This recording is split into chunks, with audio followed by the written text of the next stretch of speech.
Olá pessoal, tudo bem? É um prazer estar aqui com vocês. Vou comentar aqui agora o gabarito preliminar que saiu aí da prova da GPEM, fazendo aí algumas advertências importantes sobre os temas que surgiram, eventual possibilidade de recurso sobre uma ou outra questão. Como eu havia dito, pessoal, a prova aí relativamente fácil, principalmente na matéria de direito penal. Penal, aliás, foi a literalidade da norma. Quem leu o código saiu muito bem.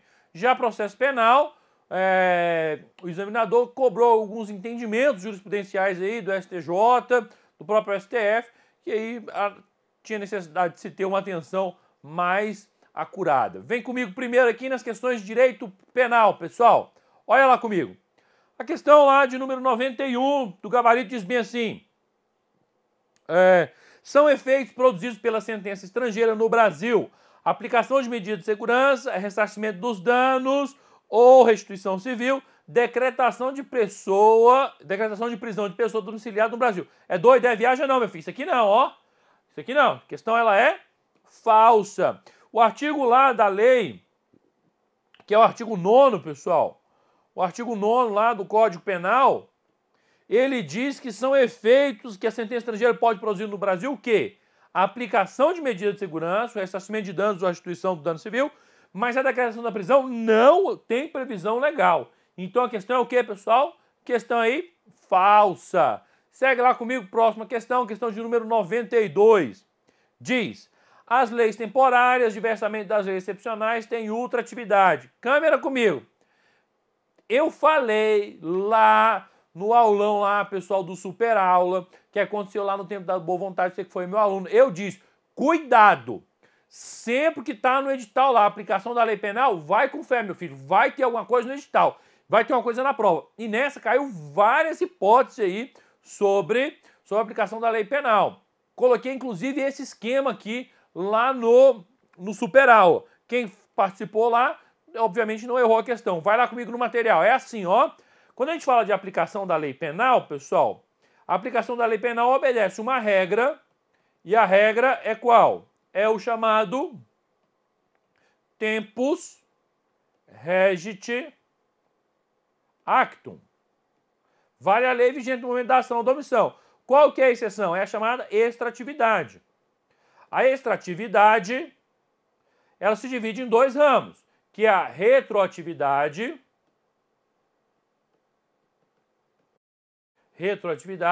e a ultratividade.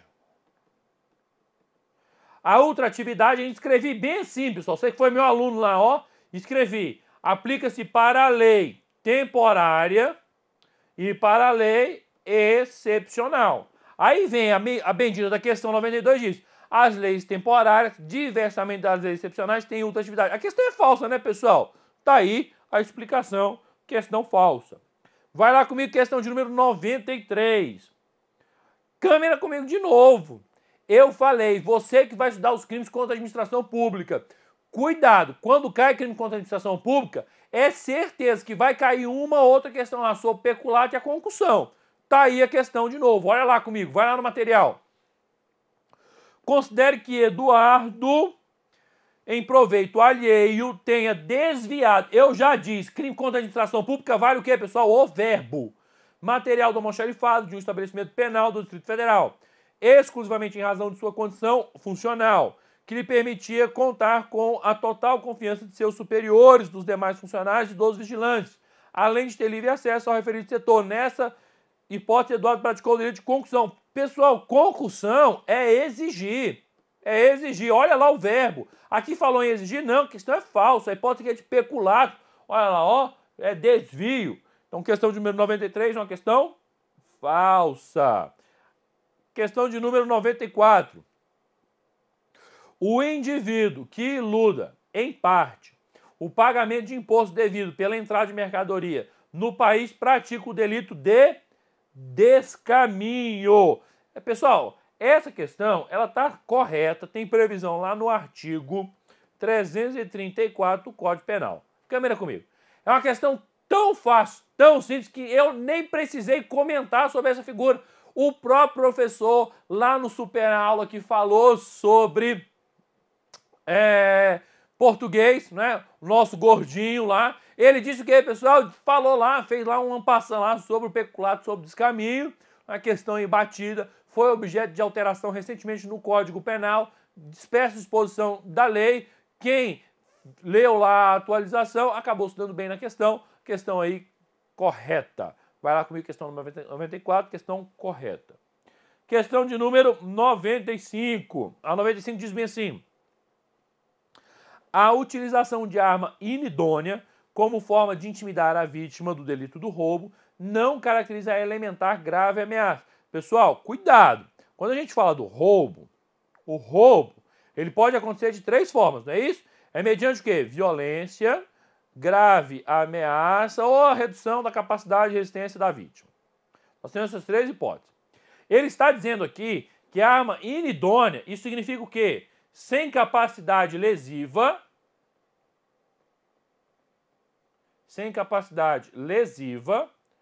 pode caracterizar a grave ameaça. Lá no super aula, nos meus cursos, eu ainda dei o exemplo. Imagine que a pessoa chega com a arma para você apontar e fala assim, passa a carteira que senão eu te mato. Ninguém, pessoal, olha pro cara e fala bem assim, essa arma nem tá carregada, dá um tiro aí para eu ver. Ninguém faz isso, porque a arma ela tem capacidade de gerar o quê? A ameaça. Ela não tem idoneidade para gerar a causa de aumento, porque para gerar a causa de aumento ela tem que ter potencialidade lesiva comprovada, tem que ter perícia. Falei de tudo isso. Então a questão, pessoal, ela só pode ser o quê? Só pode ser falsa, porque ele diz lá a utilização da arma inidônea, sem capacidade lesiva, conforme forma de utilização, não caracteriza elementar. E na realidade ela caracteriza. Essa arma, pessoal, ela tem potencialidade de gerar uma ameaça. Ela não tem potencialidade de matar, mas gerar ameaça tem? Tem. E a grave ameaça é uma elementar do roubo? Sim. Questão falsa, então. Segue lá comigo, próxima questão. Questão de número 96. E a questão 96, pessoal, fala bem assim, olha lá, ó. Responde pela prática de homicídio qualificado por motivo fútil. O que é o fútil, pessoal? É o motivo insignificante. Insignificante. O agente que, em virtude de um desentendimento relacionado à má divisão do dinheiro obtido em atividades ilegais de jogatina ocorrido com a vítima, executa mediante disparo de arma de fogo, alvejando-lhe o tórax. Pessoal, essa questão eu posso considerar como insignificante? Não, ali envolve o quê, pessoal? Dinheiro, ali envolve uma jogatina. Isso é, na realidade, um motivo que torpe, é um motivo repugnante, não tem nada a ver de insignificante. Imagine numa mesa lá, na hora da divisão do dinheiro, o cara fala, o dinheiro é meu. Mas você fala, não, o dinheiro é meu, não é seu não. Ora, isso eu vou dizer que é insignificante? Há uma discussão ali, há uma contenda entre os dois. Não posso dizer que isso é insignificante. Isso, na realidade, pode ser considerado como repugnante. Mas significante, não. Questão aí, ela é o que, pessoal? Falsa. Questão número 96 também, ela é falsa. Questão de número 97, pessoal, olha lá. A ofensa à integridade corporal à saúde de outro que resulte em perigo de morte configura o delito de lesão corporal gravíssima, segundo a doutrina. Já começa que perigo de morte, pessoal, é uma expressão que não existe no Código.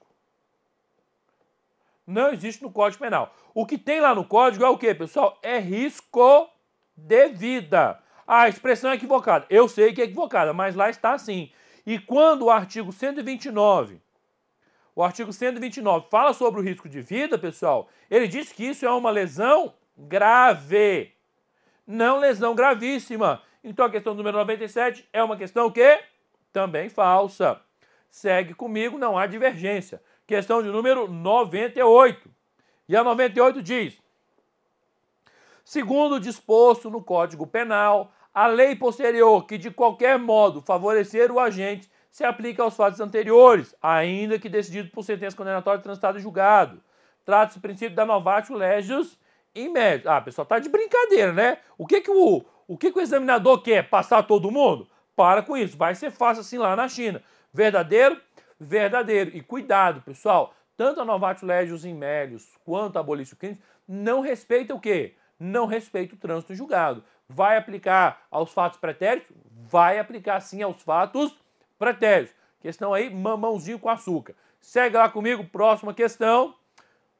Segue lá, é a questão de número 107. A questão de número 107 diz: na contagem do prazo penal computa-se o primeiro dia e exclui-se o último, questão 107, pessoal, questão correta, tem previsão lá no artigo 10, ok? Artigo 10 do Código Penal é um prazo penal. Se fosse processual penal, aí seria diferente. Aí seria de que forma, pessoal? Excluiria o dia de começo e incluiria o dia de fim. Questão número 107, questão verdadeira. Questão número 108. A abolição crimes constitui uma situação de lei penal posterior mais benigna, que deve alcançar, inclusive, fatos definitivamente julgados, ainda que em fase de execução. Pessoal, é uma situação benigna? Sim, né? A abolição crimes, ela afasta o crime, retira o crime do ordenamento jurídico, né? Deve alcançar os fatos definitivamente julgados? Sim, eu não falei que ela ultrapassa o trânsito julgado? Falei aqui, não é? Que tanto a abolição crime quanto a novato colégio de méritos, ela não respeita o trânsito julgado. Falei disso em sala, falei disso lá no superaula. Quem prestou atenção, se deu bem. Verdadeira questão, pessoal? Segue comigo, questão número 8, questão correta. Questão número 9, olha lá, ó. Não são computadas nas penas privativas de liberdade e nas restritivas de direito as frações de dia, isto é, as horas e os minutos das penas. Ah, pessoal, tenha tanta paciência, né? Literalidade aí do artigo 11, questão correta, sem maiores preocupações, né? É expressa disposição da lei, não há que se falar em recurso aí nessa questão. Segue comigo, material de novo. Próxima questão, questão de número 110. A questão número 110 diz bem assim, com relação ao tempo do crime, adota no Código Penal a teoria da ambiguidade. Outra que eu escrevi lá no material, quando eu estava lá no superaula. Eu disse, existem duas teorias importantes, teoria da atividade e teoria da ambiguidade. Teoria da atividade, lei penal no tempo. Teoria da ambiguidade, lei penal no espaço. O que ele fez, pessoal? Uma confusão aqui, que eu vou dizer infantil. Infantil. O examinador aqui, pessoal, teve um comportamento infantil. Essa é uma questão que já caiu várias vezes. Ninguém erra mais esse negócio, não é? Infelizmente, o examinador não se atentou aí para provas anteriores em que isso já caiu várias vezes e colocou o mesmo conteúdo aí. Todo mundo deve ter acertado esse negócio. Vai lá comigo, material. Com relação ao tempo do crime, o Código Penal, não. Ambiguidade é espaço. Crime, pessoal, tempo do crime, na realidade, é o que? A teoria da atividade. Se você quiser conferir, aqui é artigo 4º do Código Penal e aqui, pessoal, artigo 6º do Código Penal. Mais fácil do que isso, impossível, né? Questão aí, questão número 110, questão errada, né? Não é teoria da ambiguidade, teoria da atividade. A 111 diz, de acordo com o princípio da territorialidade da lei penal, se um crime for cometido dentro de um navio público brasileiro, ainda que em alto mar, o delito deverá ser julgado pela justiça brasileira. Pessoal, para, né? Para. Falei disso aqui. Olha, pessoal, falei lá no superaula de novo. Você que foi no superaula, se deu bem. Aliás, eu vou dizer uma coisa. Quando tiver um superaula, você faz favor de ir, entendeu? Que você vai acertar muita coisa na prova.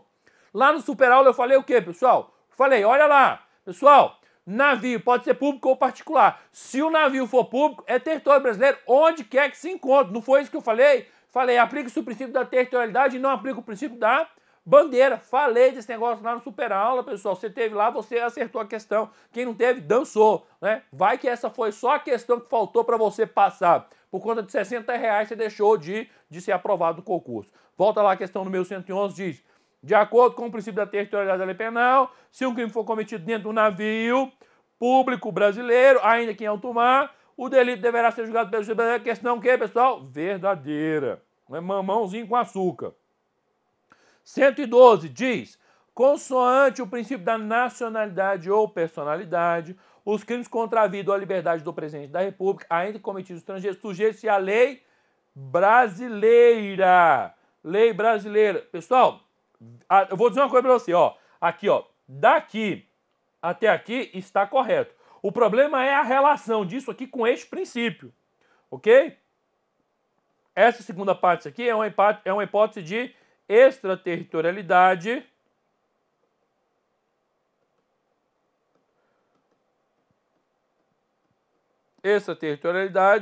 incondicionada.